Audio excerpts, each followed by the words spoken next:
me, that's like eating some candy. Nigga, this shit ain't help. Nigga, hold your text on. We got motherfucking Mr. Nightmare, man. I just Mr. Nightmare been dropping them bitches recently now. I hope he keep on as a roll. Every time he drops some, y'all know we coming with them bitches. I mean, I'm coming with them bitches. You feel me? I'm telling you about that. But yeah, man, we got a motherfucking Mr. Nightmare, man. We'll go ahead and get the video over with.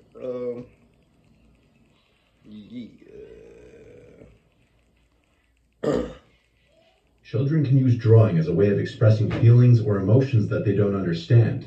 But sometimes children simply draw what's familiar to them. So if a child is drawing pictures holding hands with strangers, there might be something more going on there. This is part 3 to children's drawings with disturbing backstories.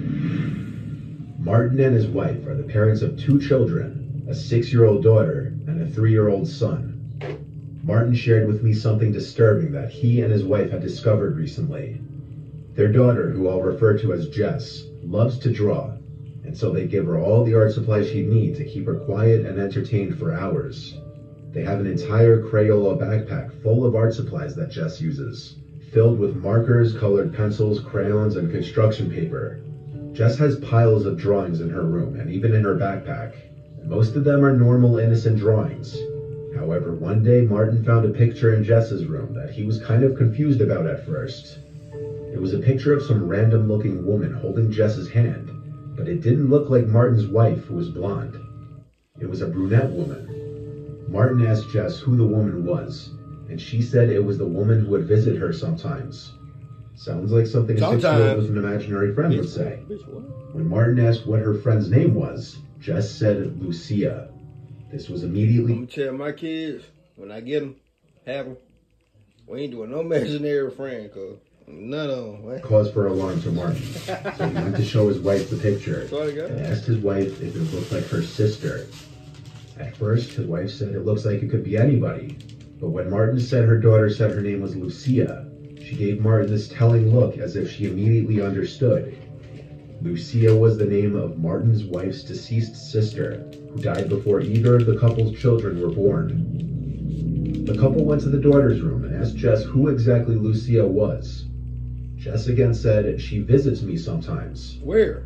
Trying to get more details, the couple asked what time she usually visits, and what do they talk about. She responded something along the lines of, she visits at night sometimes when I'm drawing. Martin's wife asked Jess to draw another picture of her the next time she sees Lucia, this time with more details, and Jess agreed to do so. From now on, Martin and his wife would keep Jess's door ajar just so they could hear if Jess was talking to someone. It wasn't until a few nights later that while in the kitchen, the couple both heard Jess talking to someone in her room all of a sudden. So the two went towards the room quietly to listen to what she was saying. There were long gaps in between what Jess was saying, but she was clearly talking to someone or something that didn't appear to be there, because she seemed to be answering questions that the parents couldn't hear being asked. At one point, Jess said, they asked about you when they saw my picture of you. They want me to draw you again. Then Jess stopped talking completely, and that was when Martin and his wife entered the room and asked if she were talking to Lucia again. She nodded her head, and they asked where in the room Lucia was. Jess turned and looked around the room, then focused on the corner and said, she's standing right there.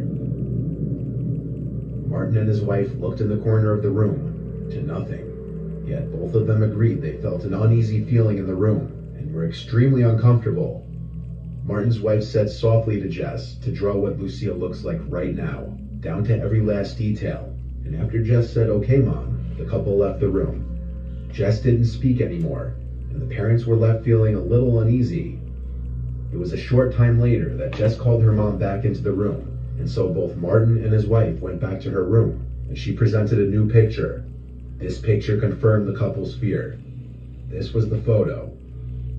In this new photo, with a lot more detail, Jess drew Lucia to have blue eyes, a small mole above her lip, and dressed in white. Lucia was buried in white, and had blue eyes and a small mole above her lip. Martin's wife was never close with her sister, having only attended the funeral for a short time, and so Jess had never learned of her deceased aunt yet. There were also no pictures around the house that she could have seen. Martin and his wife told Jess that they didn't want her talking to Lucia anymore. Why? This was not because Lucia did anything particularly horrible in her life, per se. but rather that it was genuinely scaring the couple. The couple had a priest come bless the house and ask any spirits to please leave in peace. According to Martin, they haven't had to deal with any further instances. Sound like This was submitted by an art teacher from an elementary school. Twice a year with each class, the teacher would hold what she called draw and tell, which would have the children draw anything that meant something to them, and then tell the story behind it. This was with a third grade class. As most students were drawing pictures of them and their families, or pictures with their pets, or any other number of things, one boy was drawing what... Y'all wanna know something funny? I always got, bro. My mom watched my videos too, bro. Like my mom did every one of my videos. She gonna laugh when I say this joke. She gonna remember, cause I just remember when I was in first or second grade, I drew. I think it was my it was somebody. I think it was my looked like nothing but fire. The other kids at his table were noticeably glancing over him. I think it was my grandma or somebody. I drew a picture of somebody smoking.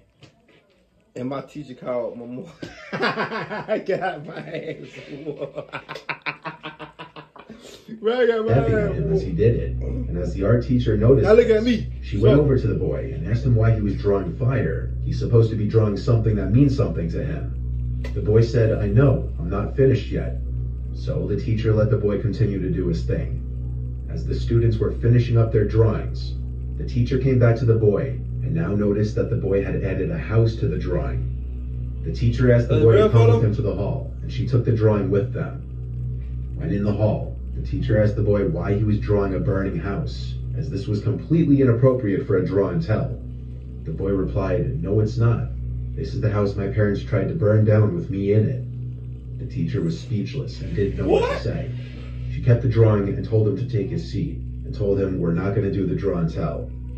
When they re-entered the classroom, she sat at her desk for a moment, fighting back tears, and eventually announced to the class that everyone would be taking their drawings home with them instead of doing draw and tell. This one comes from another parent who wanted to remain anonymous, so all names will be made up. Brad and Jane are the parents of Molly, who was 5 at the time of this happening. Molly is a quiet and well-behaved girl according to her father, which makes this story even creepier. Brad and Jane's bedroom is right next door to Molly's. The night the strange events began is when Molly came to her parents' room and said she's scared that something's in her closet. Brad walked her back to her room and showed her the inside of her closet to assure her that no monsters were in there. The next night, Molly returned to her parents' room, saying there's a monster inside her closet again. This time, Brad and Jane let Molly sleep with them, and then the following day, Molly drew a picture of the alleged monster she was seeing and showed it to her parents. Brad stated the picture admittedly creeped him out, but till this point, this all just seems like normal child stuff. Until one of the next nights, when Brad and Jane woke up to Molly crying and screaming. They ran to her room to see what was wrong, and she said, "I'm bleeding," as she had her shirt lifted up. What insidious is going on? Were what looked like 2 scratch marks. Molly claimed it was the monster. Brad tore the bedroom and the whole house upside down looking for anybody that could have done it. When the house proved to be empty, Brad and Jane had no choice but to assume Molly probably did it to herself somehow, either intentionally or accidentally. But as time went on, and the couple had time to think about it, the chain of events seemed too crazy to just be coincidental. While the couple had Molly ease back into sleeping alone, Molly never changed her story that the monster was the one to scratch her back. To make her feel better about sleeping alone, they moved Molly's furniture to the spare bedroom and made that one her new room. Molly came to her parents' room a couple other times in the middle of the night, but both times, when asked if she saw the monster again, she said, "No, I'm just scared." Luckily, no bodily harm was done to her in her sleep again.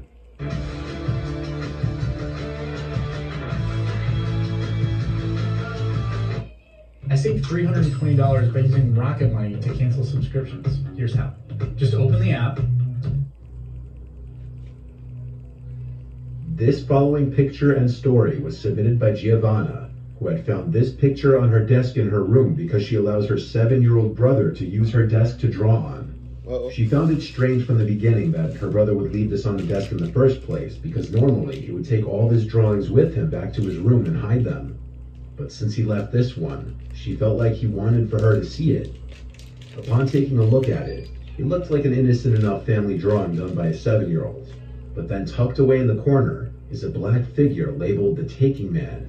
Who? Giovanna left this on her desk for a couple of days before she noticed the man in the corner after looking at the drawing again. The man is on a swing, but the family doesn't have a swing set. Oh, hell no. It could just be chalked up to the child being 7, but he had never asked their parents for a swing set, nor expressed any interest in one in general. Taking Man? Underneath the mysterious man labeled Taking Man appears to be some object, which Giovanna thought may resemble a window or some kind of door in the ground. Taking Man is crazy. So she went outside to go check out the lawn for any sort of door, window, anything. But there wasn't anything. A few days later, while in the bathroom, which was across the hall from her brother's room, Giovanna was washing her face when she heard her brother giggling and talking. This could have just been him playing with his toys by himself, but still, after finishing up her skincare routine and rinsing off her face, Giovanna went to go check on her brother. His door was cracked open a bit, so she looked in and saw him on the ground talking to something under his bed. She quickly opened the door, and her brother got up and sat on his bed and turned his head to the TV. Upon asking him who he was talking to, he said he wasn't talking to anyone. Under the assumption he was just playing around, Giovanna went to sleep. The next morning, her brother... See, I'm more overprotective, brother. I ain't gonna count. My little brother got autism, so... I ain't gonna, you feel me? I ain't gonna check under the bed. I'm gonna check under the bed. I'm lying. I'm gonna check. Hell no, I'm checking under the bed, bitch. Yeah. Woke up holding an empty glass, asking if she could fill it with chocolate milk. And so Giovanna went downstairs to fill his glass and come back up with a couple snacks for herself. She went into her brother's room to oddly enough see him fast asleep. She woke him up and handed him the glass, and he insisted that he didn't ask for it. She knew he did though, so she didn't argue with him and left the glass next to his bed. That night around 4 a.m., Giovanna woke up to hear her brother talking again. So she went across the hall to her brother's room and peeked her head inside. And the last thing she remembers is hearing her brother talking to someone and seeing a black shadow in the room. The next thing she remembers is waking up in her bed the next morning. When confronting her brother, he denied any recollection of talking to anybody last night. When Giovanna decided to tell her parents about the drawing and what she thought she witnessed the night before, they had a talk with him, and he told them that the person in the picture is the Taking Man, and he takes things and brings them back. I really trust him. He's my best friend. He also gives me red berries. I think they're called cranberries. Now he won't come back. Giovanna doesn't know if what she saw in her brother's room was a dream or not, but she remembers it vividly and says it didn't feel like a dream. And yet, if it weren't a dream, she has no recollection of what happened after she saw that shadow in her brother's room. Her little brother hasn't spoken of the Taking Man since. Yeah, that's definitely some creepy shit. I ain't gonna even care. But yeah, man. Get your thumbs up, like, subscribe. See, I'm motherfuckers on that video, man. Giveaway at 5K, man. So make sure y'all give me the 5K. I will be giving away. My birthday, October 27th. I'm trying to have, so that's 3 months from now. I'm trying to have 5K subscribers by 4 then. You feel me? Because when I get 5K, y'all, this shit here over with, man. Y'all don't understand. I could have been top YouTuber. You feel me? A lot of y'all know that, but a lot of y'all don't. My new people don't. You feel me? But anyway, give me the thumbs, like, subscribe, see how much on that video. Let's ride, then.